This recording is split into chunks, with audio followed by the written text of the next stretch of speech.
Einstein मानव इतिहास के सबसे बुद्धिमान व्यक्ति, जो कि 20वीं सदी के प्रारंभिक 20 वर्षों तक विश्व के विज्ञान जगत पर छाए रहे। उन्होंने अपनी खोजों के आधार पर अंतरिक्ष, समय और गुरुत्वाकर्षण के सिद्धांत दिए। दोस्तों, वो इतने महान और लोकप्रिय इंसान थे कि जब भी वो बाहर घूमने निकलते तो लोग उन्हें सड़क पर रोककर उनके दिए गए सिद्धांत की व्याख्या पूछने लगते, जिसके चलते उन्होंने इस निरंतर पूछताछ से बचने का एक तरीका निकाला, जिसमें वो उन सब लोगों से कहते कि माफ कीजिए, मुझे लोग अक्सर प्रोफेसर आइंस्टाइन समझ लेते हैं, पर वो मैं नहीं हूं। दोस्तों, वो हमेशा कहते थे कि मेरे अंदर कोई खास गुण नहीं है, मैं तो केवल एक ऐसा व्यक्ति हूं जिसमें जिज्ञासा कूट कूट कर भरी हुई है। लेकिन दोस्तों, आपको जानकर हैरानी होगी कि एल्बर्ट आइंस्टाइन हमेशा से इतने बुद्धिमान नहीं थे, बल्कि उनके बचपन में तो पढ़ाई में बहुत कमजोर होने की वजह से उनको मंदबुद्धि भी कहा जाने लगा था। है ना यह कितनी हैरान कर देने वाली बात? लेकिन ये तो कुछ भी नहीं है, क्योंकि इसके अलावा भी बहुत सी ऐसी बातें हैं जिन्हें जानकर आप आश्चर्य से भर जाओगे। तो अगर आप सच में जानना चाहते हो कि कैसे एल्बर्ट आइंस्टाइन एक मंदबुद्धि बालक से सदी के सबसे जीनियस वैज्ञानिक बने, तो इस वीडियो को आखिर तक देखिए। नमस्कार दोस्तों, मेरा नाम है ध्रुव और आप देख रहे हैं दी ऑसम वर्ल्ड। दोस्तों, अगर आपने अभी तक इस चैनल को सब्सक्राइब नहीं किया है तो इसे सब्सक्राइब कर लीजिए और इसके साथ वाले बेल आइकन पर क्लिक जरूर कीजिए। दोस्तों, एल्बर्ट आइंस्टाइन का जन्म 14 मार्च सन 1879 को जर्मनी के एक यहूदी परिवार में हुआ था। उनके पिता का नाम हरमन आइंस्टाइन और माँ का नाम पोलिन आइंस्टाइन था। और दोस्तों, जब वो पैदा हुए थे तो उनके अंदर एक ऐसी अनोखी चीज थी जो उनको किसी भी और सामान्य बच्चे से अलग बनाती थी, क्योंकि उनका सिर किसी भी सामान्य बच्चे से कहीं ज्यादा बड़ा था। और जैसे जैसे वो थोड़े बड़े होने लगे तो उनको शुरू में बोलने में भी कठिनाई होती थी और लगभग 4 साल की उम्र तक एल्बर्ट आइंस्टाइन कुछ भी नहीं बोल पाए। मगर एक दिन जब वो अपने माता पिता के साथ रात के खाने पर बैठे थे तो उन्होंने अपनी 4 साल की चुप्पी तोड़ते हुए कहा, सूप बहुत गर्म है। अपने बेटे के इस तरह एकदम बोलने से आइंस्टाइन के माता पिता हैरान रह गए और बहुत खुश हुए। दोस्तों, बचपन में आइंस्टाइन को अपने उम्र के बच्चों के साथ खेलना बिल्कुल पसंद नहीं था और उन्होंने अपनी ही एक अलग दुनिया बना रखी थी, क्योंकि वो हमेशा पेड़ पौधों और इस ब्रह्मांड के बारे में सोचते रहते थे। उनके मन में हमेशा यह बात रहती थी कि आखिर ये दुनिया कैसे चलती है। दोस्तों, आइंस्टाइन के मन के अंदर विज्ञान के प्रति रुचि तब पैदा हुई जब उनकी उम्र 5 साल की थी और उनके पिता ने उन्हें एक मैग्नेटिक कंपास लाकर दिया था, जिसे देखकर आइंस्टाइन बहुत खुश हुए। लेकिन जब उस मैग्नेटिक कंपास की सुई हमेशा उत्तर दिशा की तरफ रहती तो उनके दिमाग में हमेशा ये सवाल आते थे कि ऐसा कैसे और क्यों होता है। दोस्तों, अपनी बोलने में होने वाली कठिनाई के कारण उन्होंने स्कूल जाना बहुत बाद में शुरू किया और आपको जानकर हैरानी होगी कि उन्हें स्कूल एक जेल की तरह लगता था, क्योंकि उनके अध्यापकों द्वारा पढ़ाई गई चीजें आधी अधूरी होती थी। वो समझने से ज्यादा किताबी ज्ञान को रटना सिखाते थे और इसीलिए वो अपने अध्यापकों से अजीब अजीब से सवाल पूछा करते थे, जिसकी वजह से आइंस्टाइन को अध्यापकों ने मंदबुद्धि भी कहना शुरू कर दिया था। और दोस्तों, बार बार मंदबुद्धि कहे जाने के कारण आइंस्टाइन को ये एहसास होने लगा कि उनकी बुद्धि अभी तक विकसित नहीं हुई है और इसीलिए एक बार उन्होंने अपने अध्यापक से पूछा कि मैं अपनी बुद्धि का विकास कैसे कर सकता हूँ। और इस सवाल पर अध्यापक ने एक लाइन में कहा, अभ्यास ही सफलता का मूल मंत्र है। दोस्तों, आइंस्टाइन के अध्यापक की ये बात उनके मन में घर कर गई और उस दिन से उन्होंने ये दृढ़ निश्चय कर लिया कि वो एक दिन सबसे आगे बढ़कर दिखाएंगे। और उस दिन के बाद आगे बढ़ने की चाह हमेशा उन पर हावी रहती थी। अगर पढ़ने में मन नहीं लगता था फिर भी वो किताब हाथ से नहीं छोड़ते थे। वो हमेशा अपने मन को समझाते और वापस पढ़ने लगते। और दोस्तों, कुछ ही समय में उनके अभ्यास का सकारात्मक परिणाम दिखाई देने लगा, जिसे देखकर उनके अध्यापक भी इस विकास से दंग रह गए और आगे चलकर उन्होंने अध्ययन के लिए गणित जैसे जटिल विषय को चुना। लेकिन दोस्तों, आर्थिक स्थिति कमजोर होने की वजह से उनकी आगे की पढ़ाई में थोड़ी समस्या हुई। दोस्तों, वो शौक और मौज पर एक पैसा भी खर्च नहीं करते थे। चलिए मैं आपको इस बात से जुड़ा एक बहुत मशहूर किस्सा उनके बारे में सुनाता हूँ। एक दिन की बात है जब बहुत तेज बारिश हो रही थी और एल्बर्ट आइंस्टाइन अपनी हैट को बगल में दबाए जल्दी जल्दी घर जा रहे थे और छाता ना होने के कारण वो भीग भी गए थे। तभी उन्हें रास्ते में एक सज्जन मिले, जिसने उनसे पूछा कि भाई, तेज बारिश हो रही है, हैट से सिर को ढकने के बजाय तुम उसे कोट में दबाकर चले जा रहे हो, क्या तुम्हारा सर भीग नहीं रहा है? दोस्तों, इस बात पर आइंस्टाइन ने कहा, भीग तो रहा है परंतु बाद में सूख जाएगा, लेकिन हैट गीला हुआ तो खराब हो जाएगा, और नया हैट खरीदने के लिए ना तो मेरे पास पैसे हैं और ना ही समय। दोस्तों, अपने कठिन परिश्रम और अभ्यास की मदद से आइंस्टाइन ने गणित और भौतिक विज्ञान में महारत हासिल कर ली। और दोस्तों, शिक्षा को लेकर उनका विचार था कि शिक्षा वो है जो आपको तब भी याद रहे जब आप सब कुछ भूल गए हो जो आपको याद था। और समय के साथ साथ वो इतने बुद्धिमान हो गए कि उन्होंने बहुत सारी अद्भुत खोज की। आज की दुनिया उनको थ्योरी ऑफ रिलेटिविटी यानी सापेक्षता के सिद्धांत और द्रव्यमान ऊर्जा समीकरण E=mc² के लिए जानती है। दोस्तों, उन्हें सैद्धांतिक भौतिकी और खासकर प्रकाश विद्युत उत्सर्जन की खोज के लिए सन 1921 में नोबेल पुरस्कार से भी सम्मानित किया गया।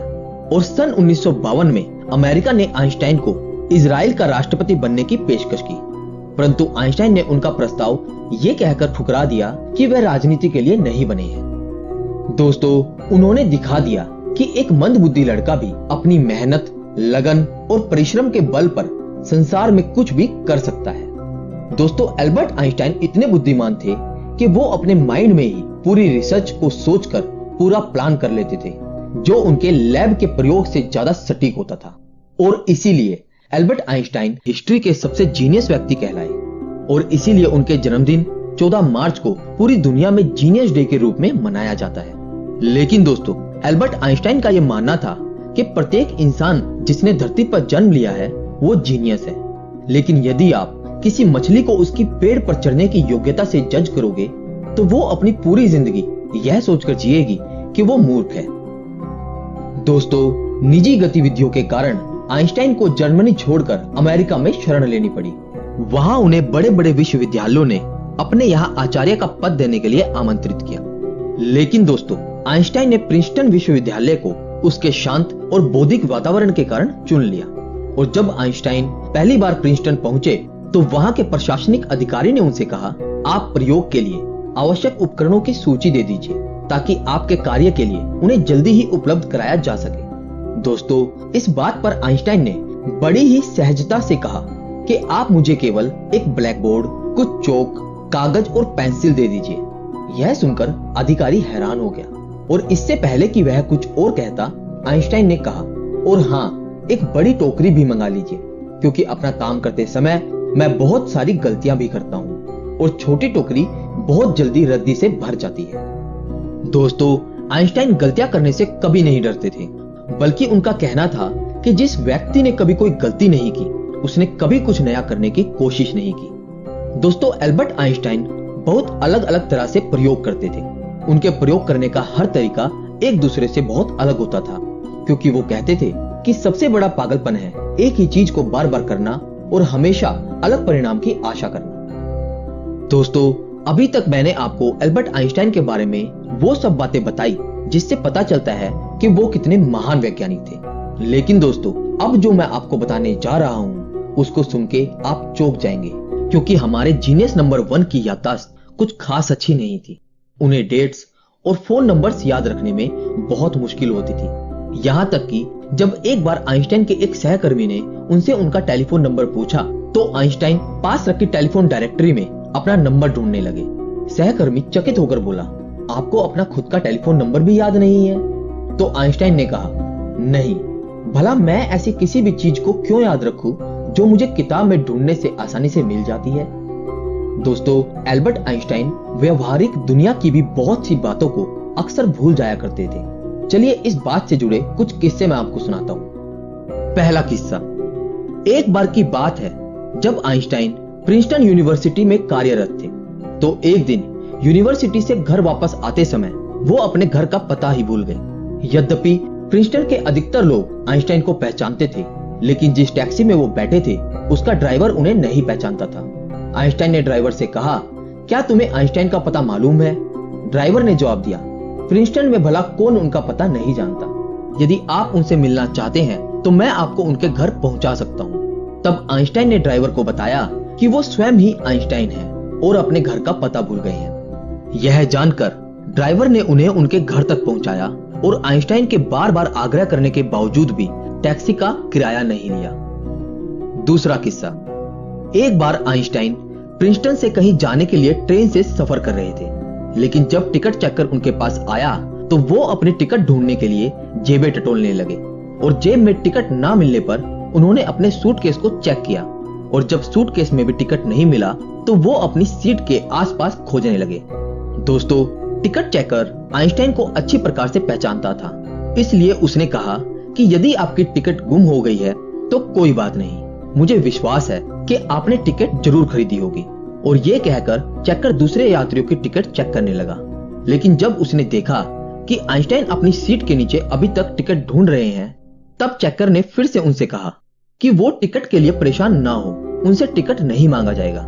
लेकिन दोस्तों, चेकर की ये बात सुनकर आइंस्टाइन ने कहा, पर टिकट के बिना मुझे पता कैसे चलेगा कि मैं जा कहां रहा हूं। दोस्तों, 18 अप्रैल सन 1955 को महान वैज्ञानिक एल्बर्ट आइंस्टाइन की 76 साल की उम्र में अमेरिका के न्यू जर्सी शहर में मृत्यु हो गई। अपने पूरे जीवन काल में आइंस्टाइन ने सैकड़ों किताबें और लेख प्रकाशित किए।